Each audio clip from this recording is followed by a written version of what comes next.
Tony Nzambe na parole oyo Nzambe alobeli biso à travers papa Ezekiel eza vraiment très important eza ya konéglige te parce que eza ekangaka biso mpe mingi soki natali neti na place ya reconnaissance alobi eza lokwa lisolo tobi eti awa te Nzambe moto akutani ye apesi ye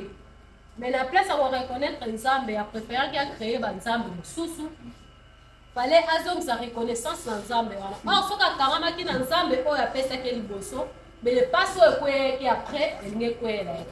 ndenge abeteli lisolo ndenge nini yo obiki mais otalisi nzela mosusu ndenge alobi na verset wana Seigneur Jésus Christ akutani na moto wana abikisi ye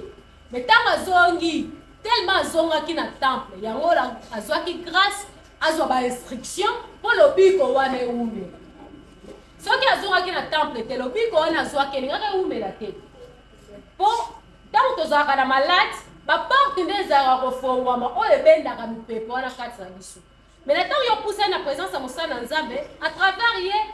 Nzambe abikisi yo mais soki okangami te baporte wana ekokangama ndenge nini ça veut dire il faut babikisa ope kokanga baporte dans donc basource oyo ebendaki problème wana na vida mais na soki yo okimi mosika na Nzambe ndenge natiki na bana kena mosika baporte wana ekokangama ndenge nini soki ekangami te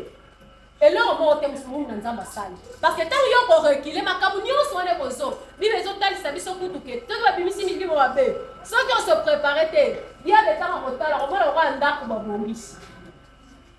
moto asangi reconnaissance pire nde eyelaka donc oyo ozalaki nango ya mokie ekomi fois 7 bible elobi bake kozekongola ndenge ndako ekomi malamu tiko tozonga lisusu mais soki okangami ekoyoki bainstruction ekoza reconnaissance parce que na retour à reconnaissance nde ebendaka makambo ebele kobika mosusu obikaka yo okanisaka na vino oyo ozalaka na fièvre ok na présence ya mosala na Nzambe parce que na fièvre wana mais oyo ntango basambeli omoni fièvre wana esekalme okanisi ozalaki ka na fièvre oko fièvre wana ezalaki cause peut-être na malaria mais na soki yo oke libela fièvre ekozonga parce que malaria eza traité te mais soki yo opusani ofandi okangami nde kuna bakobanda kolanda mais na traitement malaria ekosila oyo ekozaki fièvre mais soki yo okimi cause soki eza traité te eloko nyonso ezalaki ekozonga nango ça veut dire reconnaissance yango nde esalaka ke nyonso wana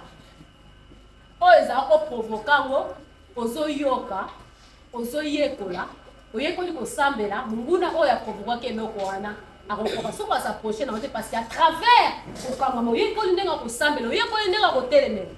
esoki wana te oyekoli ndenge akoveye sur libota na yo okangomi kaka yo moko te mais na reconnaissance na yo ebendeli bolamu ebele ndenge papa Ezekiel alobi ntango nani na 10 personnes wana oyo azongaki ye moko lobiko esiko eka na ye te mais à travers ye na nsima na ye bato ebele babikaki mpo ye ayaki na reconnaissance